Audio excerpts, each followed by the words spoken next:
Hi everybody and welcome back to Lost Genre Reddit Stories.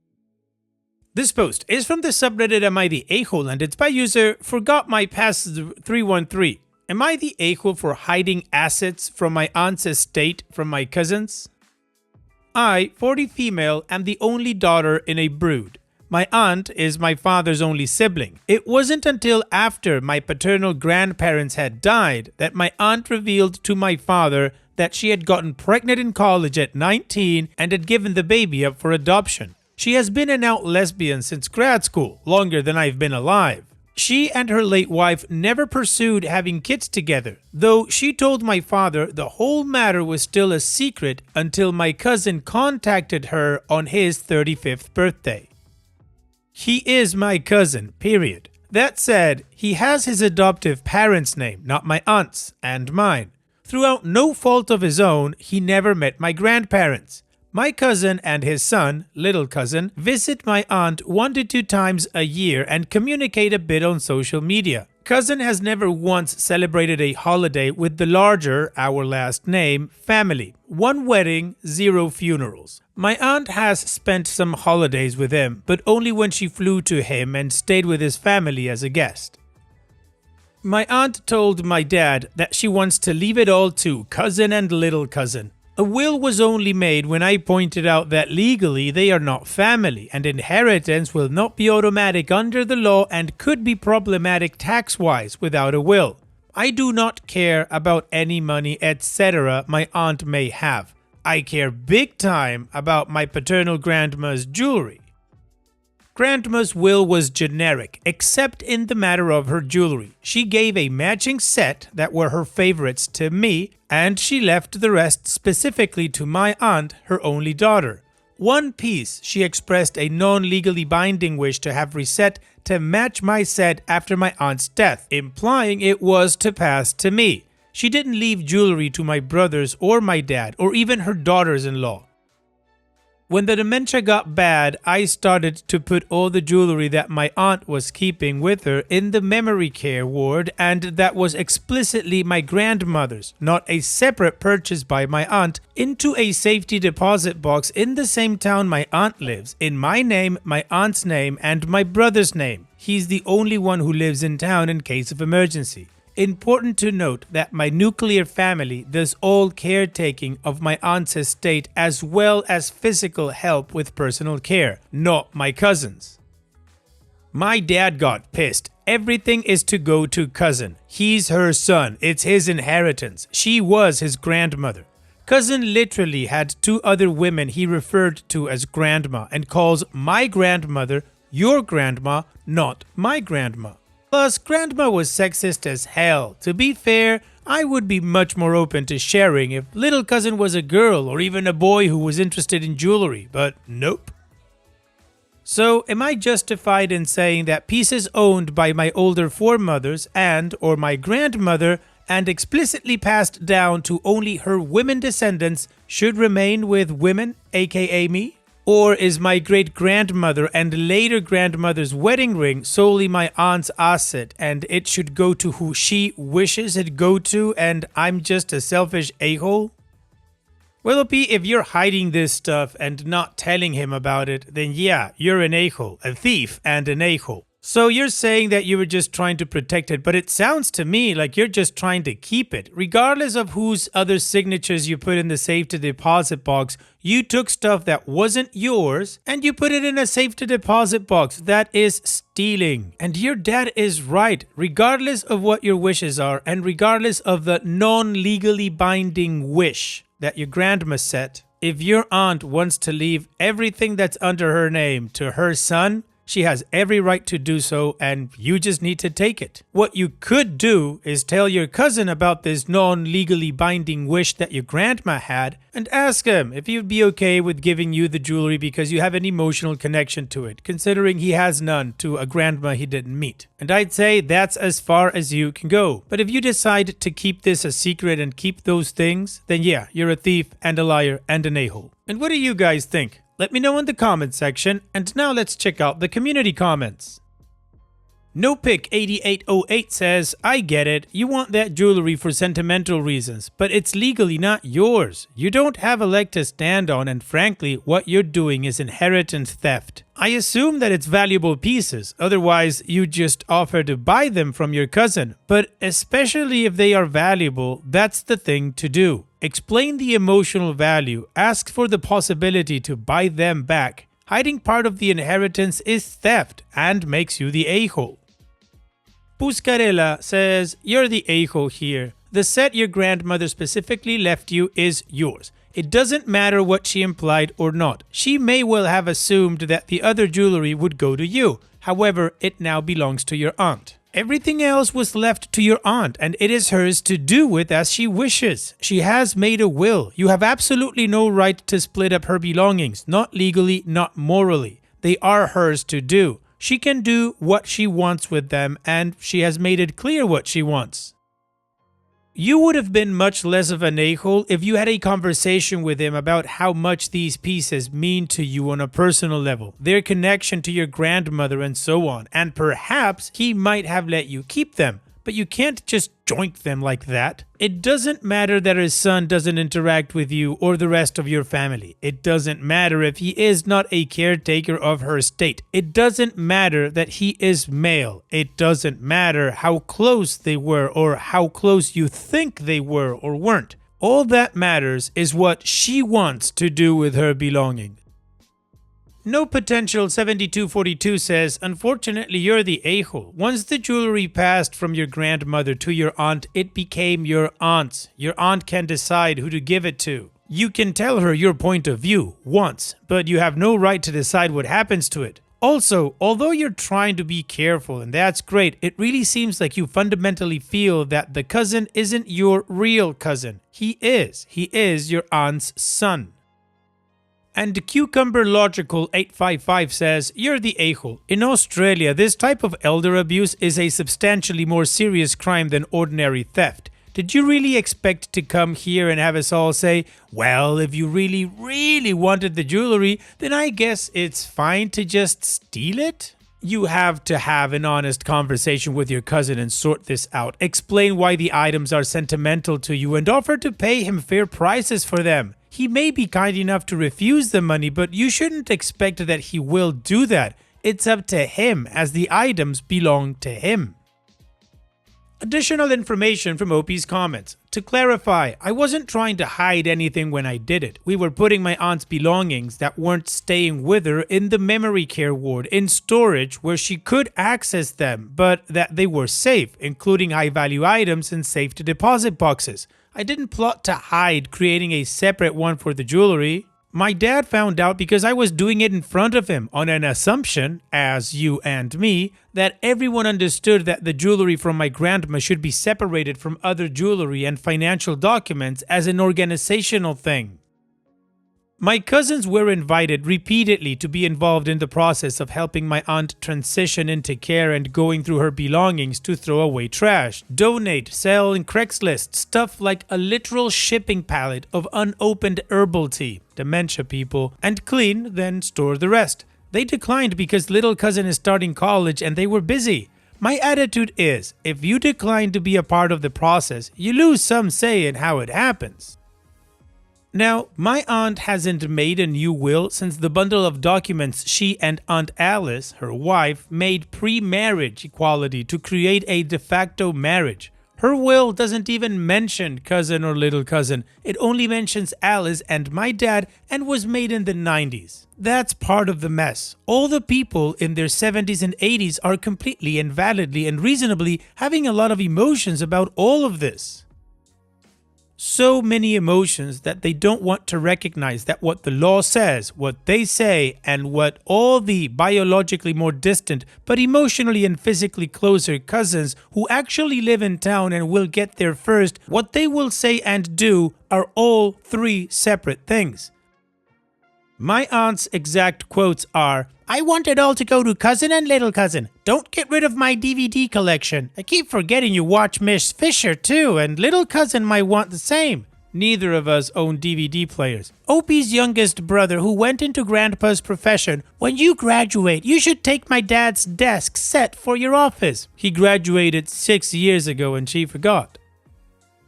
I can't sit down and discuss with my aunt does everything mean everything or if everything means financial assets. She sometimes thinks she's 9 years old and waiting for her dad to pick her up from school. I can't sit down and discuss with my father what everything means because he's mourning the loss of his big sister, doesn't want to be reminded his parents are dead too, doesn't want to be reminded that he will die someday and should write a will because he's 72 for F's sake, and also doesn't want to address what a logistics headache it will be when aunt dies.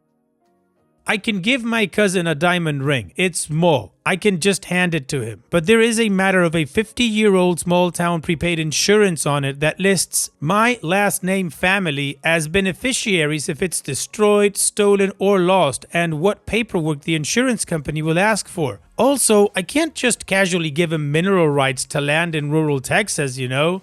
To be honest, I'm using this Reddit post as leverage to force the extended family to have this discussion in exchange for me taking it down.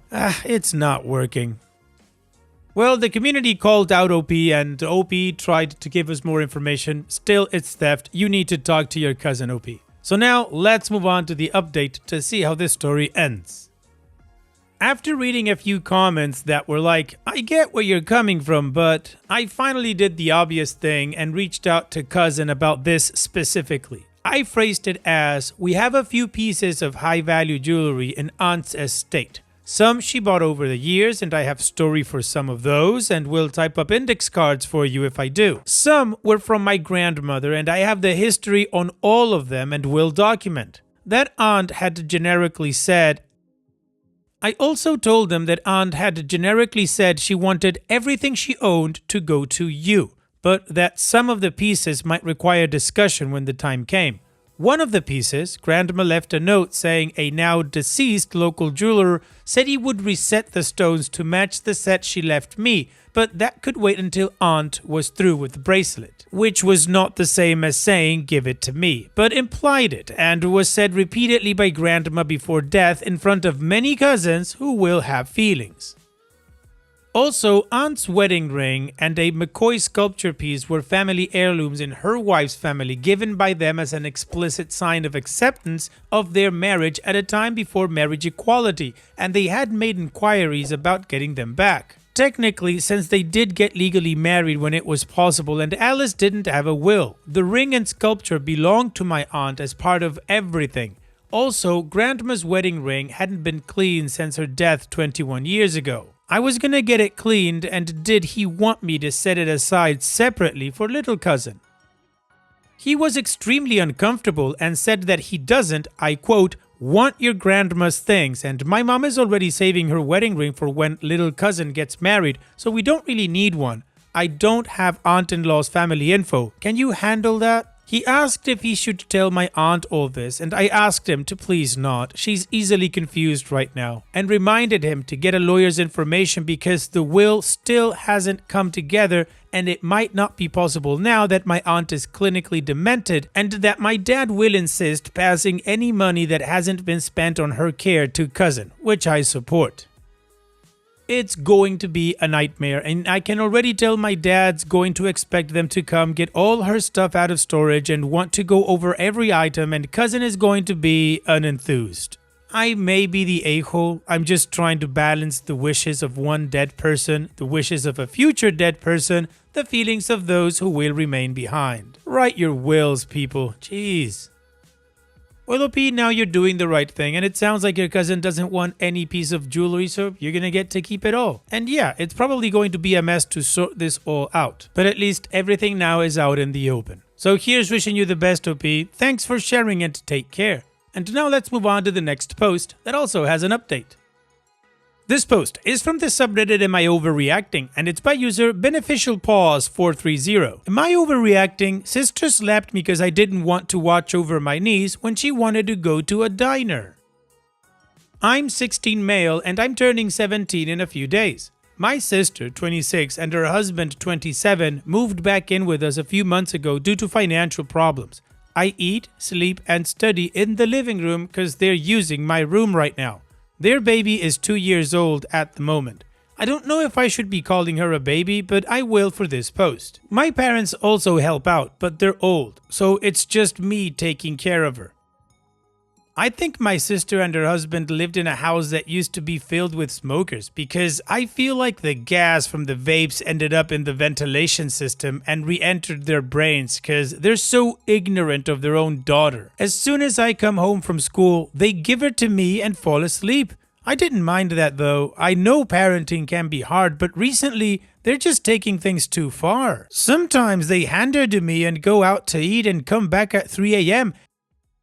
Yesterday, they asked if I could take care of their daughter for the night because they wanted to go to a diner a few hours away. I politely told them no. I had a crap ton of work and just came back from work. In short, my sister yelled at me for not caring for their daughter. Went something along the lines of, "Can you not take care of her for 4 effing hours? She's your niece, so stop acting so effing narcissistic and help out. You're still a high schooler. You don't have any crap to do." Then followed by the hardest slap I ever took.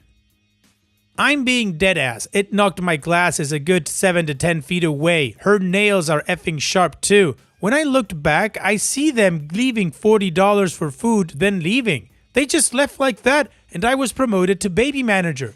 My parents were asleep at the time, so it wasn't like I could just give her to them. They came back at 5 a.m. via Uber. It's 10 p.m. right now and I still have schoolwork, so I'll probably look at this tomorrow. Sorry if this turned into a vent post. Still salty about the slap. OP, you're not overreacting at all. Who the hell does your sister think she is? Slapping you and forcing you to take care of her child because what? You're her uncle? She's the mom and he's the dad. They are the two primary caretakers. People like your sister and her husband piss me off. Now, I understand your parents were asleep when this happened, but you need to talk to them. And you need to tell them that you're done. Your sister has no authority or no right to demand that you babysit her kid. Your parents brought them in. Your parents need to deal with this. And about the slap, you need to file assault charges. And what do you guys think? Let me know in the comment section. And now let's check out the community comments. Do Yogurt 4916 says, file a police report if your parents won't do anything about her. H. Bizzle 24 says, not overreacting. Your sister was completely out of line. Physical violence is never okay, especially over refusal to babysit when you're focusing on your study and coming back from work. You have no obligation to act as a parent or caretaker for their child, but after her slapping you, I'd personally never help with babysitting ever again. And Revan 462222 says, quote, can you not take care of her for 4 effing hours? She's your niece, so stop acting so effing narcissistic and help out. You're still a high schooler. You don't have any crap to do. Me, if I were you, you're her effing mother. Start acting like it. Seriously though, not overreacting. She had no right to slap you, and why are your parents doing nothing? You're a 16-year-old and having to act like the actual parent here. If this continues, I'd almost call Child Protective Services, both for yourself but also for your niece, because this is a big problem. But genuinely, say you'll call the police if she ever touches you again, because that is physical assault, related or not. Well, the community agrees OP is definitely not overreacting, that he should file assault charges and tell the parents about this whole thing. So now, let's move on to the update to see how this story ends. Hello, a lot has happened in the past few hours, thanks for the advice. But anyway, here's what happened. When I came back from school, I told my parents what happened. I even showed them the scratch. Both of them were livid. My niece was upstairs, probably sleeping, because I didn't go to my room and check.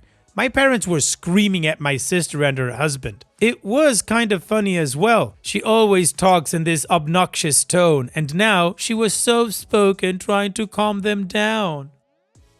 Her husband was quiet and behind her. My parents said that they'd call the cops if they ever did something like that, and they said they'll mainly take care of my niece. My sister just stared at me with the "I'm going to kill you" ass look, but she couldn't do anything. All in all, it worked out well. Again, thank you for the advice. Nice OP, and honestly, this look that your sister is giving you, whatever. If she ever dares to try to do something like that again, police report right away. So here's wishing you the best, OP. Thanks for sharing and take care. And now let's finish this video with a mood booster post. This post is from the subreddit Malicious Compliance and it's by user Miss Vibey. You're not paid to think. Cool. Enjoy $7,000 in rotten shrimp. Back in 2022, I worked night shift at a grocery store in Florida, stocking frozen. One night, I noticed the walk-in freezer was at 20 degrees Fahrenheit. Should be 0. I go tell my manager, real hard ass, always barking orders like he's running a boot camp. He cuts me off mid-sentence. You're not paid to think. Just stock the damn shelves. Cool. Next morning, whole seafood sections trash. Shrimp, salmon, crab legs, all thawed and leaking. Store lost over $7,000. Corporate shows up pissed. Manager tries to throw me under the bus. Why didn't you report it? I just said, Manager, you told me I'm not paid to think. They checked the cameras and audio, confirmed everything. Corporate backed me hard. Dave was reassigned, also known as fired. A week later, never saw him again. I got moved to dairy lead a month later. Well, OP, hopefully Dave learned to think and listen and not be an idiot. Thanks for sharing, OP. And that's it for today's video. Thank you so much for taking the time to watch it. Now, if you've gotten to this point in the video, I assume that you like these stories that I'm reading out. So here are a couple more that you might enjoy. And if you don't have any time to watch another story right now, save it for later. And also, don't forget to hit that subscribe button.